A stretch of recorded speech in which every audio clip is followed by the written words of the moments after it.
This is VSiN, the sports betting network.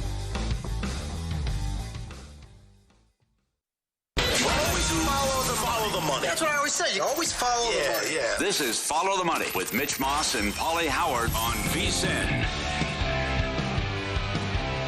Here we go. Welcome in. It is Follow the Money on VSiN, the sports betting network. Mitch Moss along with Doug Kazarian in today and the next couple of days for the vacationing Paulie Howard. We are loaded and live in downtown Las Vegas from the Circa Resort and Casino. Tons of great guests on the program today. We will get into the Home Run Derby tonight, evidently a very popular betting event on the schedule. Tomorrow's first semifinal match in the World Cup, plenty of times. The Open Championship, which begins Thursday, the final major of the year. A little LeBron news, some WNBA as well. DK, good to see you, my man. How are you? I'm well. It's a little bit of a withdrawal. We laughed about it last Wednesday with the World Cup having its first off day in the entire tournament since it started.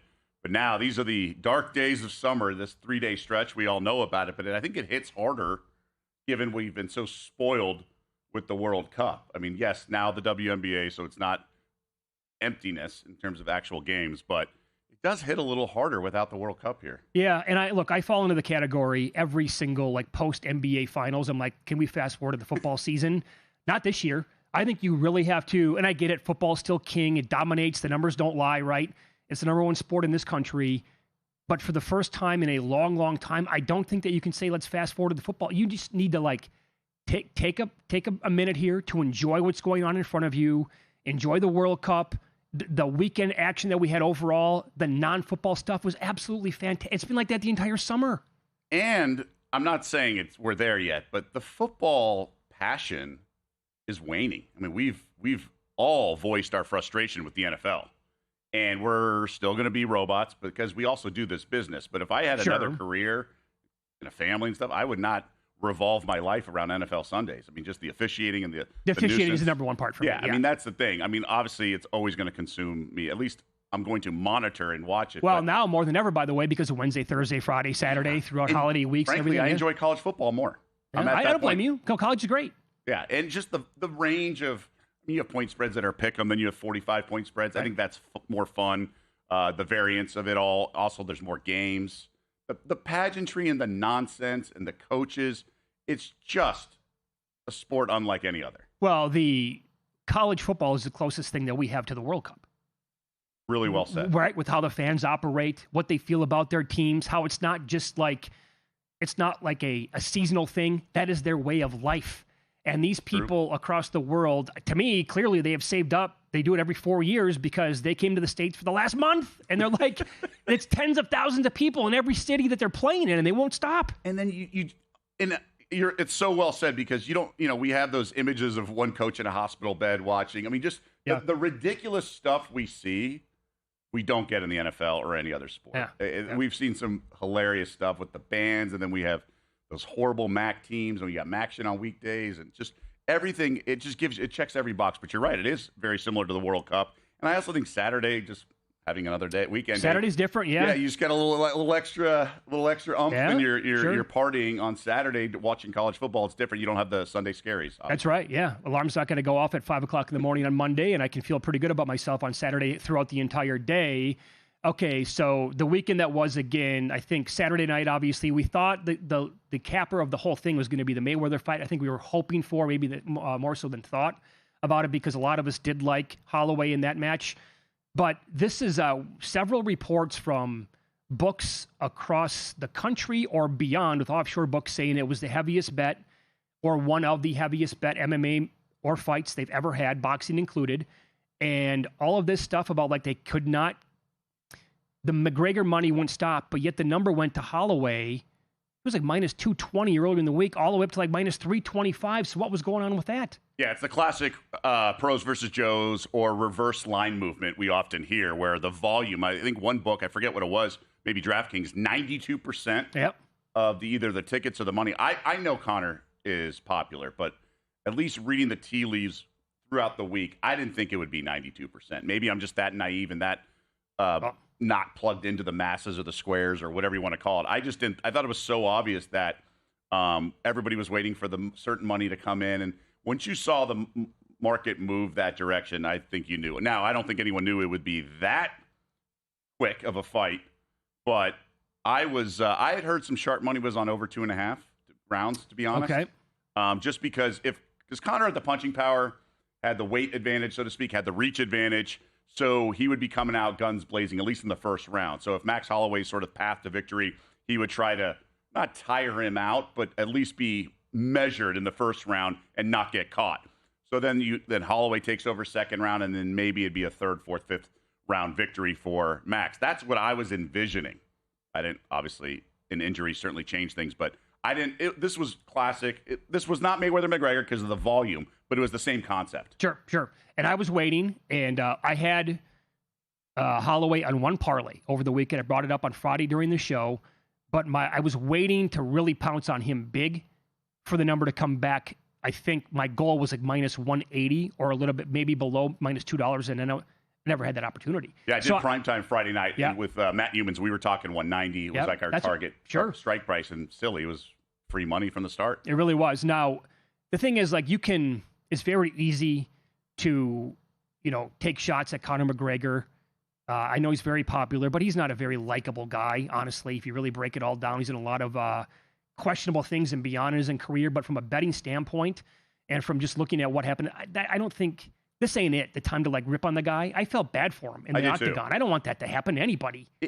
All reports looked like he was taking this fight seriously. Yeah, this was not an exhibition boxing match with Floyd Mayweather Jr. No, not at all. This was back to where he was a star, and he actually still is the biggest draw. He is in the sport, even the though gate. Look at the gate. He had not fought in 5 years, and he's still the biggest name. I mean, yeah, there was potential for guys like Sugar Shane and some other guys to be sort of that, I don't know, polarizing or at least move the needle, that exciting of a fighter. But he had it both. He had the personality and obviously the performance inside the octagon. And it's just unfortunate. We wanted a fight. Max Holloway, obviously a guy we wanted him to fight, and it should have been great.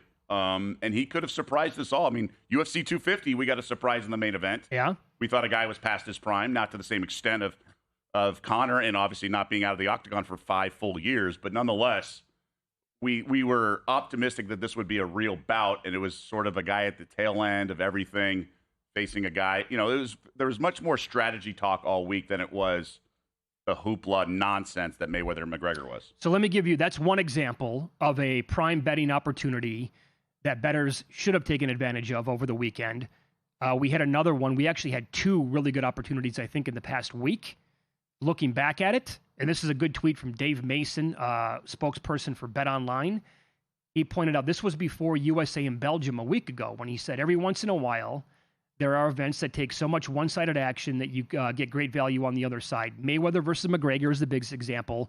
Tonight, meaning last Monday, was another. Congrats on those who bet underdog Belgium. And then he quote tweeted that after Holloway defeated McGregor, and he basically said another one right there. What's the difference between the 2 events? I don't have the BetOnline books in front of me, but I strongly disagree that this was apples to apples. I think the McGregor fight obviously is one thing, but you saw reverse line movement in that, even though the handle and the volume was coming in on one side, and you never heard anyone sort of saying, like, the sharp money was taking the underdog here. You never heard that. But also with the Belgium-USA game, I just not, because honestly, they were overwhelming support on one side, the Americans, all tournament, and those got home. The first 2 games where all the starters played and those games mattered. Third game of group play was sort of a throw that out. That didn't matter. And then the knockout round. So I just don't think it's apples to apples, because the books took a giant hit on those first 2 games in group play, because obviously people betting with their hearts. But the other thing is we did not get the reverse line movement in any USA game. I didn't pay attention to every single book from start to finish, but everyone I talked to, Circa, to MGM, to DraftKings, to Caesars, there was no sharp money coming in against the Americans in that Belgium game, and then also in the previous games as well. So that was not reverse line. It was just overwhelming support, like we see on some of these Sunday night football games, the Monday night football games when the Chiefs play, and there are those pie charts we see, and it's 90%, 95%, and the books are okay with that. It just so happened that the public money took it on the chin in that USA-Belgium game, But they also cleaned up in those first 2 games in group play. No, they did. The Westgate did tell me the night of that match that their sharpest soccer bettor was on Belgium at that number. When it got ballooned to the point where this person evidently is like, I have to take Belgium at plus 150 or to advance or plus 120, whatever it was. My example, and it wasn't that match. The gift from the gods to me would have been the next one had USA won, because Johnny Avello came on and their number, you can disagree with this all you want, but he came on the air and told us they were going to open up on the 3-way market Spain minus 110. And as we discussed, that would have been low. Right. And as we discussed, Felica came on the show a week ago. Like, if we get that game, that is Mayweather taking on McGregor. That is back but up that the would have Brinks lasted for 10, 15 minutes. Probably not long. I think you had to pounce almost immediately. Because the sharp money, the guys who they care about, would it's have been not on even Spain. the volume they care about. They don't. They just don't. They care about certain. Look, I wrote an article, 1,000-word article for each of the USA games for The Athletic, and I talked to John Murray at the Westgate. He said we haven't taken sharp money against the U.S. That was for like maybe the second or third game, at least the day before. When I have to write the article, they were not. They only moved the money based on sharp money, and sharps would have pounded Spain as soon as that USA-Belgium game was over. Well, that would have been the play, though, and so the public wouldn't have had a chance to load up. Maybe they would have eventually, maybe, $3.50, $4. Sure. But I also heard an interview when somebody said it would be minus 1,000 or it would be minus 900 to advance in the 2-way line. So those are varying. Those are varying reports going into that USA-Belgium game. No, books were. I think Sherman from longtime Las Vegas odds maker, still at the Westgate, going to move here to Circa coming up in August. I think he had it $5 on Spain. Yeah. So they were, But USA's power rating would have improved with the win over Belgium. Obviously, style points matter and things like that. But if USA finally registered a win over a top 10 team, then that changes things. We will dive into the Home Run Derby. Always a fun event, especially when betting on it. We'll go over a few of the new rules, player stats, creative props you can find at sportsbooks coming up on Follow the Money. It's VSiN, the Sports Betting Network.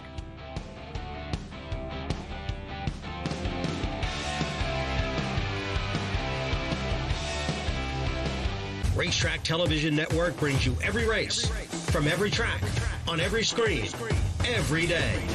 With monthly packages starting as low as $5, RTN gives you great value and access to more live HD streaming and race replays than anyone. Visit RTN.tv today to sign up and watch on almost any device, including Roku and Amazon Fire. Use promo code TRYRTN for a 5-day free trial. This is VSiN, a network of sports betting analysts, writers, hosts, and handicappers, all here to help you become a more confident bettor. We broadcast live every day from Las Vegas, the sports betting capital of the world, and from studios across the country, giving you insight from every angle of the action. Take VSiN with you wherever you go with the VSiN Watch app, or catch us on streaming platforms and regional sports networks. You can also listen live on SiriusXM channel 158 and on radio stations nationwide.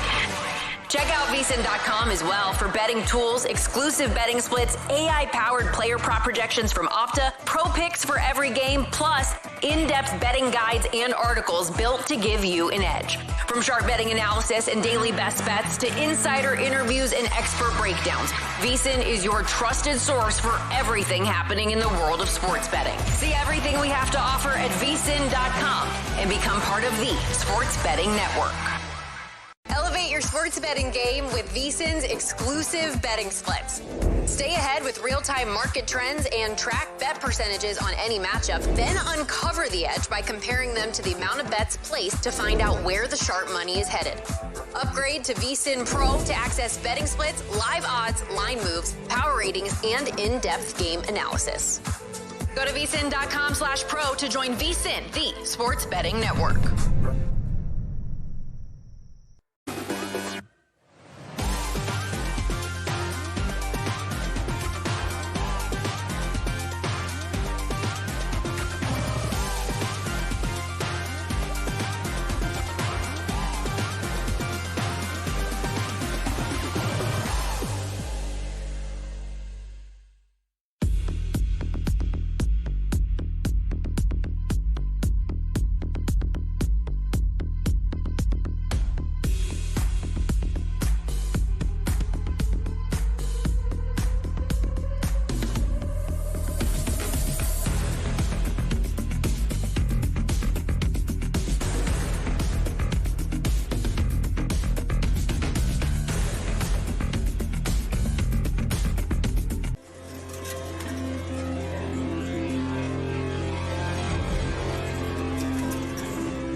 This is Follow the Money on VSiN.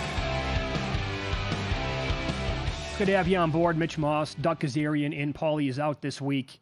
Chris Bennett, sportsbook director here at Circa, going to join us in studio coming up in 15 minutes. We'll talk home run derby, which we'll expand on here in a minute. But go back to what you were saying in the first segment, Doug, at the very end there about books don't care if they have like 90% of the action on one side. Yeah, when many of us got involved in betting, long time ago for me and you, but some more recent, you hear the books want equal action on both sides, right, and things like that. Or if there's a bunch of money, the Cowboys lines or the Lakers point spreads are always shaded because the public. Not the case anymore because there's so much sharp money in the market. So the books only care about sharp money. Why is that? Well, it's because they don't just recreationally bet. If the public wins, like on Team USA, they're just going to bet the next game. Sure they are. Right. So they don't worry about that. The number won't even matter. Right. And if they win, they're just going to continue to bet. And so they know the house has the mathematical edge eventually, and they'll grind them. And frankly, sportsbooks, a bookie told me this 20 years ago or so. He said, we don't want your rent money. We want your FU money, like your beer money. So right. So it's okay if the public wins. But if a sharp wins, they go back into their cave and come back out when there's an edge on whatever line there is. So they worry about that. They also use the sharp money to determine and find the right line. Now, what do I mean by that? Well, sharp money is respected money, professional money, money that is proven over time, especially now in 2026 when every betting account has been flagged, or you can tell who's got what and who's winning over a long period of time, who's beating closing line value. So I like to use the roulette example. There's 18 red numbers, 18 black, and 2 greens. Some tables I hear have 3, but that's a new thing. So 18, 18, and then 2. So if you're in the roulette casino, you bet red, the house gets black and 2 green. Okay, they're going to have the mathematical edge, and that math is inarguable. So when you walk through the casino and you see the board of the previous 10 spins and all of them are red, they don't start moving reds off the wheel. They don't start changing the math. They know the math is static, it's fixed. You can't it's inarguable, right? Mm-hmm. And they just know over time. Now you can't come in and bet 50 million. They want you to grind you that math. The same is for betting. Obviously the math is not as clean as the roulette wheel or even the craps table or even blackjack, it's kind of in the middle, right? Because there's the cut card and whatnot. So when a point spread's 5 early in the week and a sharp account bets -5, they'll move to 6, not 5.5, but because of the football numbers. Because they're trying. So once kickoff occurs on NFL Sunday, that point spread, in theory, is the same math as the roulette wheel. With all this sharp money from every book across the world and all this money coming in, it is finally sort of settled on that number. So when you see a pie chart of the Chiefs on Sunday Night Football or the Cowboys, and there's 90%, they don't care. Just like they don't care when there's 90% of the tables betting red, they're not going to adjust the wheel. They're not going to adjust the points. They only worry about the sharp money, and the sharp money all week has gone into that ecosystem and shown that the right spread is whatever it is, and they're not going to move it based on public money on the Cowboys or Lakers. Right. I think a good example of that would be during the college football season when Circa set the world openers for many years, always opening at Sunday morning. I think it was at 10 o'clock, maybe 11 o'clock, right during the NFL, right? So they would put up their every single game for the week, and it's something called price discovery. Yeah. So if they put up a number that's 5 on a big SEC game and they take 2 limit bets from guys who they respect, on the same side, they're probably going to move that down to 3 or whatever the number might be before they realize, okay, that's probably the right number. Maybe we were off by a point or 2, but they want to get to that sooner than later. That is the last part. The goal of every odds maker is to get to that number as quickly as possible. Right. So I remember Chiefs played Arizona 3 years ago in week 1 at Arizona, and it was like opening line was 3.5. They took a big bet on like a Monday. They moved to 6 just because they're not going to go 4, 4.5, 5, 5. Because, granted, these bets are only like $5,000, $2,000, whatever it is, Sunday, Monday, Tuesday. Then they go to 6, and if they take a +6, then they move to 5.5, and then it settles. And then the game closed, I think, 5.5. Look, it's a little sort of challenge they have. If they went to 4.5 and took another bet, it's not the end of the world. And that's why the limits are lower. Because really, all these pros are competing with each other. Sure they are. Now, they could all get on the same page. I think it's impossible, obviously, but just in theory, they all got on the same page and say, hey, let's leave all the soft numbers up until Sunday morning. So these odds makers, now they're sharp, don't get me wrong, and most of them are originators like Circa, Sunday morning for next week, things like that. But a lot of these books Just wait for the market to settle a little bit on Tuesday, and then they have very low limits because they're not really odds makers. They're copying the screen. Copy, paste. And then they are managing risk, and they're moving. And maybe a book that doesn't take sharp action may adjust based on Laker money, Cowboy money, but that is not the global books. That is not the books that often command a lot of respect. It's the originators. And if you don't have to be an originator, but you still take sharp action, that's okay. But that's why. So just think, when you see 95% of the money on, it's like, oh, the books know something. They're begging you to take. They're not. It's the sharps have not weighed in or have not weighed in at that last number. That's the key. If the sharp money came in if you hear sharps are on the Chiefs +5 or whatever it is, and the number's 3, they're not on the Chiefs plus 3. They are not. No, that number right? is long gone at that point. That means the number has settled at the same math of the roulette wheel. Now, the house still has the edge because they still have those 2 greens, whatever the equivalent is. That's the -110. It just means that's where the market is. And then if they happen to cover, it doesn't mean, oh, see, the books were right. So that USA-Belgium game, to use the specific example, the sharps weren't pounding against the Americans the first 2 games. They were actually some bet USA. So that's why the numbers where they were, and they didn't go back the other way. The sharps with the models and everything like that, they are betting numbers as opposed to the entire public betting a team in the U.S. men's national team. It's just That's math. the difference. It's all it is. And in the futures market, if a team is 100-1 and they have them at 70-1, they're going to bet 100-1, right? It doesn't mean it's guaranteed to win. It's just bad. And if you, it's like baseball, -120, all that stuff. They just grind. And the sophistication of the models, whether it was started 10, 15 years ago, the millions of dollars involved in the NFL and college football and the NBA. And that's why we say some of the markets like WNBA are softer, because they don't have that data input. So that information does not go in. So that's what it is, and that's why the NFL closing numbers widely perceived as the sharpest number. We've had never-ending betting opportunities throughout the entire summer with the World Cup, with the McGregor-Holloway fight over the weekend, with all of the golf going on, and from baseball, the home run derby tonight, the countdown to football as well. Right now, perfect time to lock in VSiN's football special for only $175. You're going to get full VSiN Pro access through the Super Bowl, including our all-new, brand new 2026-2027 NFL betting guide to help you attack futures, win totals, division races, and the upcoming season. Plus, you're going to get the daily best bets, real-time betting splits from DraftKings and Circa, AI-powered prop projections, 24/7 video on the VSiN Watch app, and coverage of every major sport all year long. Remember, the earlier you sign up, the more value you're going to get. Head to vsin.com/subscribe now. That's vsin.com/subscribe. I do have one bet tonight on the home run derby. It's not an outright. It's not a head-to-head. I will credit sportsbooks, including here at Circa. They have gotten very creative with this event over the years. Here is my one bet so far on this tonight. When you look at the longest home runs hit by the participants in this evening's home run derby, Junior Caminero has the longest home run on the season at 463 feet.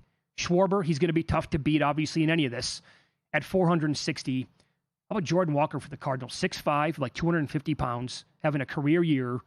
His longest home run is 459 feet, and he's 5-1 to have the longest home run tonight. That's the one bet that I have in pocket as we speak. I have no wagers. But do we know certain guys? Because sometimes they bring their dad to throw the BP. Yeah. Sometimes they throw the guy normally.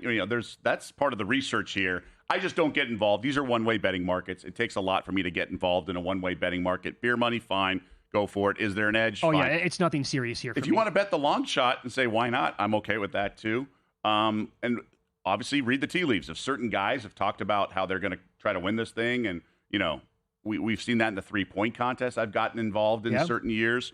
With the NBA All-Star Weekend, just not my bag. There's fortunately some WNBA tonight, and there's other things, or you just take a couple days off. Yeah, I will. For those of you who do want to get involved, Adam Burke has a tremendous write-up today at vsin.com. He breaks down all of these players. Love it. With the total numbers, where they rank, what percentile they're in bat speed, where they're at with the hard hit percentage, the barrel percentage overall, the launch angle sweet spot percentage. Schwarber leads the field 90%. I mean, it's just... and it's different rules this year. It is, yeah. So it's kind of going back to the previous rules. It is. You have players will get 20 swings in the first round and 15 swings in the semifinals and the final round. If the final swing is a home run, the batter will keep going until that ball is not a home run. Right, make it take it, so to speak. Yeah, that's pretty much, yep. And players with the top 4 home run totals advance to the semis, where the field will go head-to-head with a 1 versus 4 and a 2 versus 3 based on home run totals.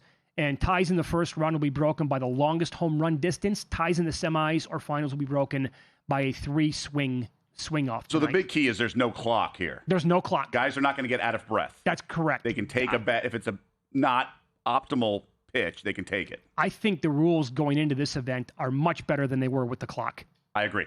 100% agree. Yeah. So it's a pretty good field, man. These guys are. I would take. Do you watch the whole thing? No, I don't, because it's too much for me. It's kind of like my All-Star Weekend for NBA. I watch the three-point contest live because I think the breadcrumbing, so to speak, is awesome. But the All-Star Slam Dunk contest, I only watch highlights. I don't blame me whatsoever. Chris Bennett is in charge of the Circus Sportsbook. We'll get into the Home Run Derby with him coming up here on Follow the Money. It's VSiN, the Sports Betting Network.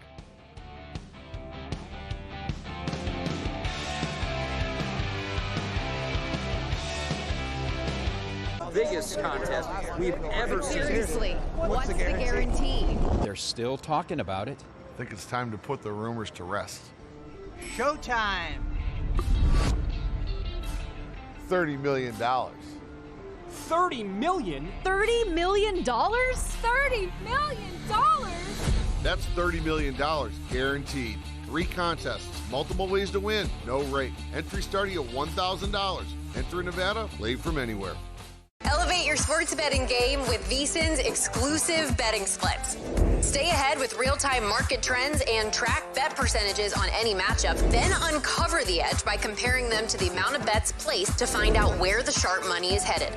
Upgrade to VSiN Pro to access betting splits, live odds, line moves, power ratings, and in-depth game analysis. Go to vsin.com/pro to join VSiN, the Sports Betting Network.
This is VSiN, the Sports Betting Network.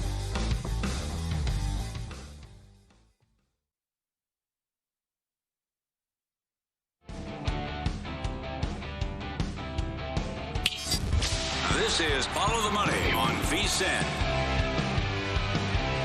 Thanks for watching, as always, on YouTube TV, listening on Sirius XM Channel 158, iHeartRadio, TuneIn Radio, and any of our great affiliates across the country. Mitch Moss along with Doug Kazarian today. Paulie's out on vacation, and we were just talking about the Home Run Derby, and Chris Bennett is the director here, does a great job for Circus Sports, has been for many years, and he's in charge of all the baseball numbers, joins us here in studio. Good to see you. How are you today? Great. How are you guys? Doing really well. We were just talking about coming up with numbers for the Home Run Derby, and Doug was going down the path of like price discovery in certain markets. Does that exist for something like this, or is it such a small event that it doesn't really matter? So it depends when you put up the odds for the Home Run Derby. As things worked out over the weekend, we were not the first sportsbook to put up odds. We put them up yesterday afternoon. Some other places had it up. And before I opened our odds, I did check to see what was out there. I could make the odds entirely on my own, but I also know if I have a certain price on a certain hitter relative to the market, then I'm going to get a bet. So if I know I'm going to get a bet, I want to make sure I'm not going much further than I need to get it. And I did do that on our openers. I went higher on Jordan Walker and Jack Caglione, and we got bets right away on those two guys. So I was, thinking that the reason we were getting those bets is because our number was higher than what other sportsbooks had, and so I factored that in. So there's a mixture of market awareness, but also it's Home Run Derby. There's only one every year. It's a different group of 8 guys every year. You don't know where these prices are going to close. Sure. And even where they do close, can you say that's the right price?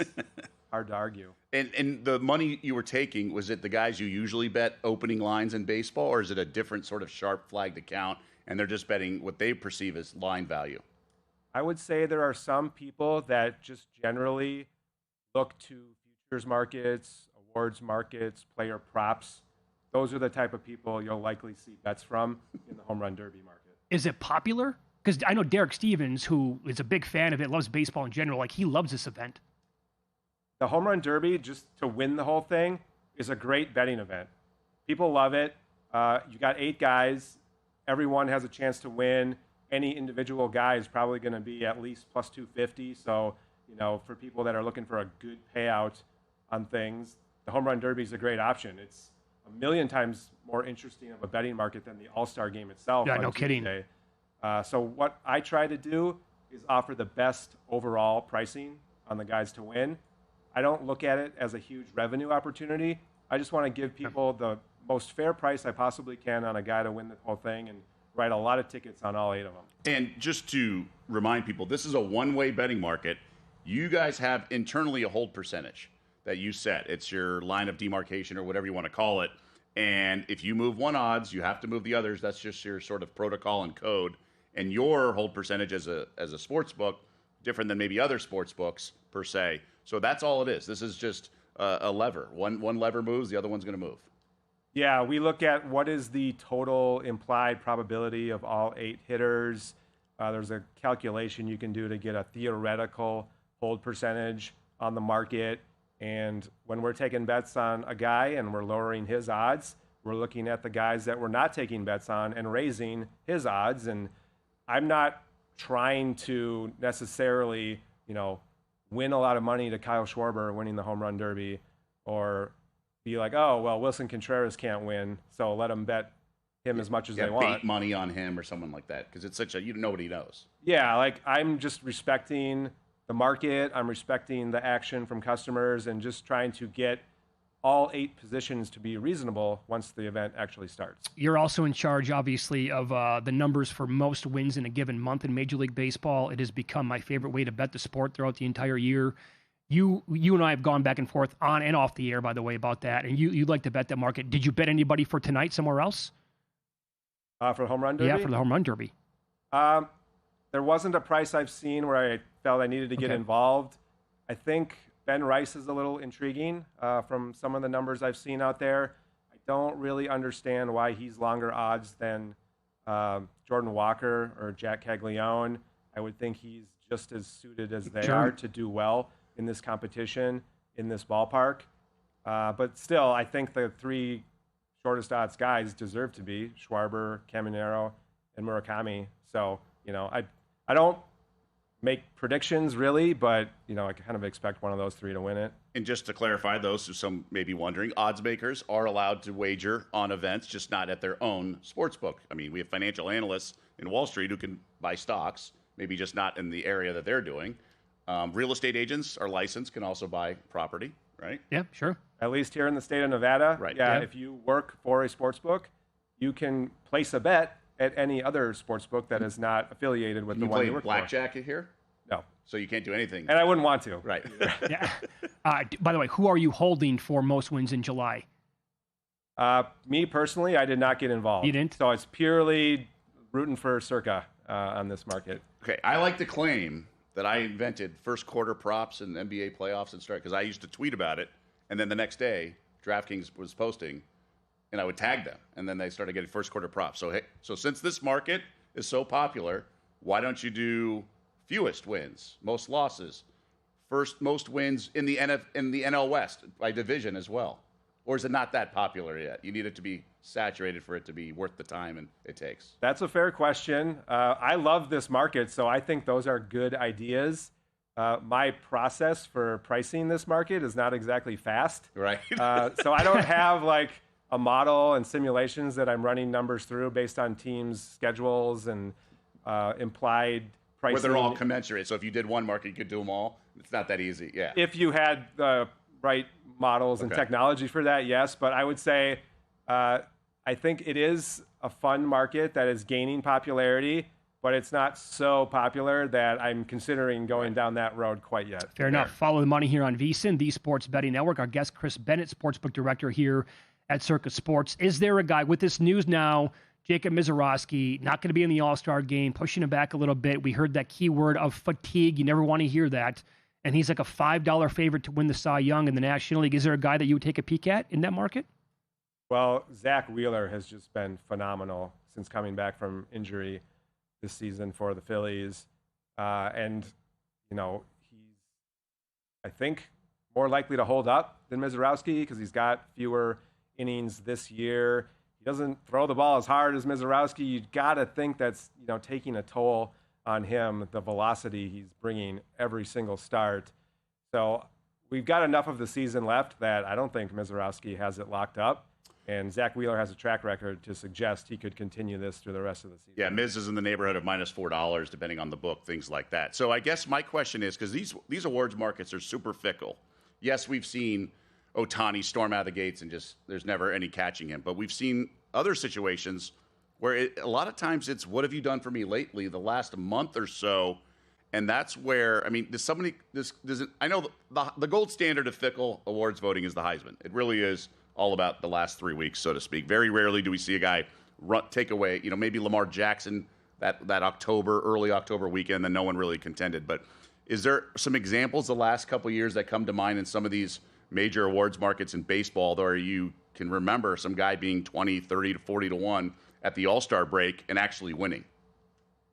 I don't know the awards markets well enough. Do you, Doug, have any examples of a guy that's I was come close. out of I had nowhere? Soto when he was at the Nats going into the final week. He had a series at Coors Field and things like that. Harper ended up winning it, but Soto was right there, and I'd bet him like a month earlier at 50 to 1 or something ridiculous. So, Harper that year post All-Star break was like 66 to 1. I mean, and it's not just injuries. It's the voters don't track this stuff as much as we do. They don't. We are immersed in this stuff every day. They don't pay attention every single day. There's no way. And then they look at season stats, and then obviously something recency bias. There's all that. And then there's sheep herd mentality. There really is. They don't want to get exposed when the votings are publicized, and they want to sound smart and things like that, or appear smart after the fact. So they really there's a few sort of leaders of the pack. It's like high school almost, and social peer pressure. It's a tricky market with the awards, I think, in many different sports. Yeah. How much of it is, one sportsbook is considered the leader and the others just follow along with their pricing? How much of it is the voters being aware of the betting markets maybe and being perhaps lazy, not following the sport as close as they ought to, and being like, oh, well, this guy's the favorite. Let me look at that. Oh, yeah, that makes sense. I'll probably end up voting for him. I don't know. Maybe that's happening. No, you're right, and especially with odds now everywhere. Yeah, I have a lot of nervousness around booking awards as a result, because what should the price be? I don't know. Like, people are just going to vote on this, and it may not be based on merit. So we try to, offer that as carefully as we can. I think that's true of every sportsbook operator, but just because a guy is a $4 favorite at the All-Star break for any of the baseball awards, that could look very different a month from now. Thanks for popping in, Chris. We appreciate the time. You guys. Up next, speaking of that, future bets, I do like a kid. I would have a bet on him to win the Rookie of the Year in the NBA. Unfortunately, he went to the wrong team. I'll explain that coming up on Follow the Money. It's VSiN, the Sports Betting Network.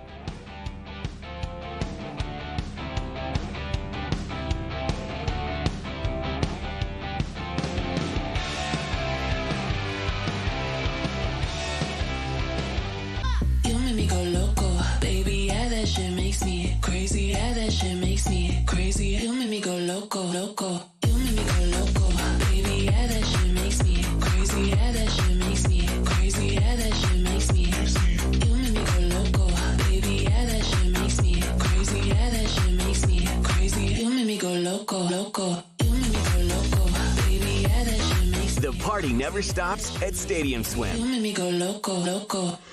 Check out Stormy and JVT on Money Moves, only on VSiN. They are last in the division last year, and they were still 9-8, which was better than the winner of the NFC South a season ago. My eyes have not come across English words that have said that J.J. McCarthy is killing it. They'll take you on a fun, fast-paced journey, weaving in everything you need to know to make an educated bet, while also not shying away from the excitement of a same-game parlay sweat. Money Moves, weekdays at 2 p.m. Eastern on VSiN, the Sports Betting Network.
This is Follow the Money on VSiN. As we've discussed throughout this show so far, the sports calendar never stops. The Sharp Plays covers it all, and they've been winning for 15 straight years. All of it is documented, logs posted publicly at sharpplays.com. That kind of transparency is rare in this industry, and when the Sharp Plays moves, the sportsbooks take notice. Advanced AI, trusted insider intel. They find the value before the numbers shift. Respected, watched, feared. Start winning with them at sharpplays.com. We also talked to Chris Bennett off the air about the result from the McGregor-Holloway fight this weekend. He said, heaviest bet UFC fight in the 7-year history of Circa. And they did well to it. But he said also, like, new accounts were firing pretty large bets on McGregor. Two-way action. Yeah, all things decent considered. two-way action. Sharp money on the favorite. Even that's why the market moved, so to speak. And then, but he was. I think it's just fans. I mean, I don't know, but I would guess fans coming into town for the fight and want to get the best number. They're knowledgeable enough. Maybe they're from overseas and they're more familiar with betting than maybe some Americans are, even though we're 8 years into legalized sports betting.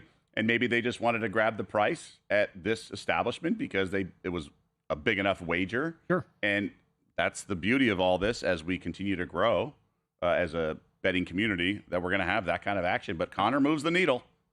You know what? If he fights again, similar moves will happen in the market. People bet with their hearts. I mean, yeah, they really do. I guess what's the parallel? The Lakers. Us getting trading cards as a kid. Well, okay, yeah, posters, right? We had posters. Posters. Oh my God, yeah. And then a small wager on your favorite player in a tournament, Tiger, when he was doing the match. That's a great example. I mean, I think can't you just root for your favorite players or teams without wagering? Without wasting money. If Tiger played the Open Championship this week, books could post 50-1, and they would take bets on him. It's true. Right? The sad part is it's true. But again, the Golden Knights fans who wanted either a souvenir ticket that first year or wanted to just needed extra rooting interest somehow profited. They did. Yeah. Turned into a very valuable souvenir ticket. Yeah, no kidding. Okay, so I've said many, many times that your baby is a WNBA. We have 2 games on the board tonight. This would have been a Doug Kazarian special with you hosting today. Yeah. My wife and I were invited to go to the Aces game last night against the Fever. Sebastian was going to come with. He's 2 years old. And when we thought about it, he's been a little tricky to deal with here lately. We're like, because we were told it's going to be SRO. You need to get there probably 90 minutes before tip. I'm like, I don't like the way this sounds. So we respectfully had to decline. We'll probably take him to a game that's not going to have 30,000 people wanting to go next time. What's SRO? There? Yeah, what does that mean? Oh, standing room only. Okay, standing room only. I'm sorry. Okay. Yeah. Look, I've been to Caitlin Clark's, I want to say, last game here in Vegas because she was injured last year. Yeah, that's right. Her rookie year. And it was terrible. Remember the league had that stupid schedule? They played 11 games in 15 days.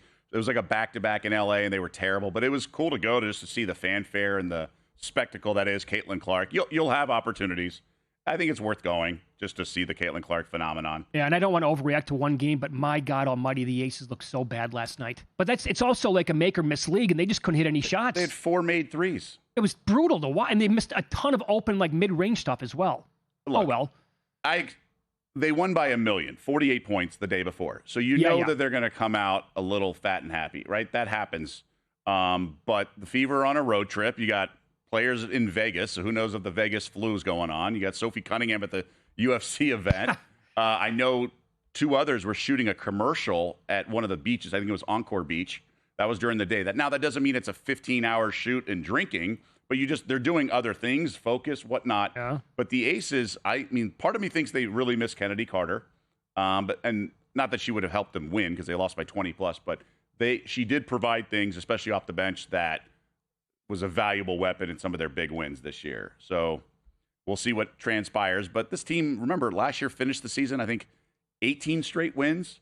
So they were kind of middle of the pack and kind of they were an afterthought. Championship hangover, if you will, and then they end up winning it all thanks to that close of the regular season and then into the playoffs. Do you like anything tonight? 2 games on the board. So keeping an eye on the first game is in Atlanta.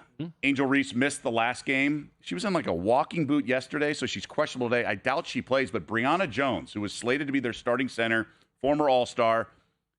Angel Reese is playing center this year. She's really a power forward. So once Brianna Jones, and she's also questionable. So there's some moving parts here, but when they're at full strength, I think we need to hold our evaluation of this dream team until they're at full strength with Jordan Canada and then their two sort of pure all-stars, Alicia Gray and Ryan Howard, who are awesome.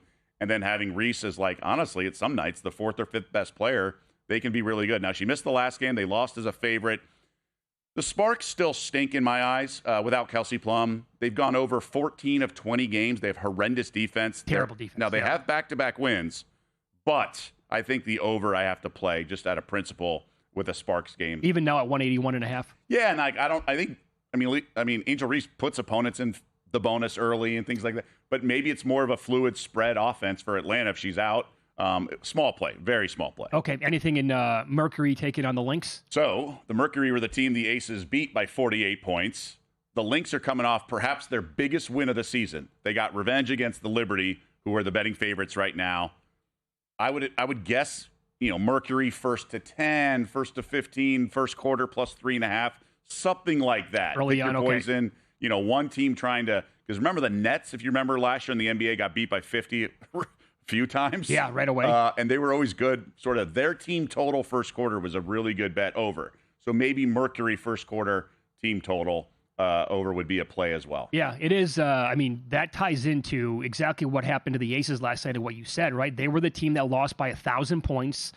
The Aces had, by the way, the WNBA, you know this better than I do. They don't do back-to-backs every single day like the NBA, it feels like, right? So that's kind of a rarity. And they came back. It was an early game on Saturday, played last night, and they had nothing. And they just got absolutely Angel blasted. Wilson was just bad. I mean, she just missed a lot of shots she normally makes. Yep. Give the Fever credit. I mean, Aaliyah Boston's an all-star center, really good. At least makes it difficult for Asia Wilson whenever they play. But she's the best player in the league. She missed some bunnies. She missed some mid-range shots, and they missed a lot of threes. I mean, Sophie Cunningham was 6 of 7 from downtown. He was on fire the whole time. And the Aces made 4 in the entire game. What do you think of Sophie? I'd say good for her for doing the octagon thing on Saturday night. In terms of basketball, she's a very good role player. Yeah. She probably starts on 90% of the league teams, but they're really deep, so she comes off the bench. But she's very good defensively. She knows her role and she plays it well. Look, the league is hypocritically stupid. Okay, they complain about who's popular, and sometimes it's white versus black, straight versus gay. I mean, these are like palpable narratives in the league. Okay. And then they do things like fit check in the tunnel and they try to dress all up. It's like, well, you can't have it both ways. You can't want to be only taken seriously as how you play as a basketball league and then do all this other stuff where, I don't know, sex sells or whatever you want to say. Like, it is what it is. And certain players can become popular. In every sport throughout time, the most popular players are not always the best. LaMelo Ball has huge following on social media because of his style of play and maybe his reach as the Ball family and having brothers in the league and things like that. That doesn't mean that it's this huge, I don't know, event against other players. That's where this country is, right? We have PBS doesn't have ratings. First Take does. Okay, Springer does. Right. OTL didn't rate and it's gone away, right? That's just what we are as a country. So someone like Sophie Cunningham is very popular because she's attractive. She says what it just resonates for a variety of reasons. Angel Reese, because of how she looks, did the Victoria's Secret runway because she's pretty. If she weren't, she wouldn't have been asked. So right. It happens, and that's fine. It just is what it is. It's where the cookie crumbles, so to speak. Yep. By the way, so here, I'll pay out the tease here. The player I would look at to bet in the NBA Rookie of the Year market, but he was drafted by the wrong team, is Malik Thomas for the Cavaliers. He's one of the reasons why, along with Darius Acuff first and foremost, but they were the two big reasons why I loved Arkansas so much last year. And he was not taken in the first round. I think that's going to be a major whiff by a lot of these teams. He had 20 points in his debut out here in the Summer League, including 12 in the fourth quarter. They were dead and buried in that game by 19 points, brought him all the way back. His next game out, he had 30 points, 7 assists, 4 rebounds, 4 steals, and 4 3-pointers made. But he's not going to get any run playing for the Cavaliers. So I can't. And oh, by the way, LeBron, especially if LeBron goes there, absolutely, one more guy. Right. So I'm not going to bet in any player to win the Rookie of the Year because Caleb Wilson went nuts in his debut. Do I want to lock up 8-1 for 10.5 months? I don't. What number would you need? Yeah, I talked about it with Matt Humans. I would need on Thursday night. I would need 20-1, 25-1 to even consider it. And even after that, it has to go to minus 300 for me to care. I mean, it has to be one of these things that's a no-brainer. Right. And I would only do it because you can maybe sell it on prop swap, but to hold on to it and all that. And the one player I would consider would be Yaxel for Golden State. I like that. At the odds. But this draft class is also completely stacked. And you're going to have to beat out like 9. All the guys at the top have a chance to just be phenomenal. We just got done talking with Chris about how fickle these markets are. Yes. Because you have these other variables. You have injury. You have other, all these other things you have to beat as well. We're going to expand on tonight's WNBA card coming up next. Kyler Shoemaker on the program. We'll analyze the 2 games with him and also kind of go over these teams at the 25-game mark of the season next year on VSiN.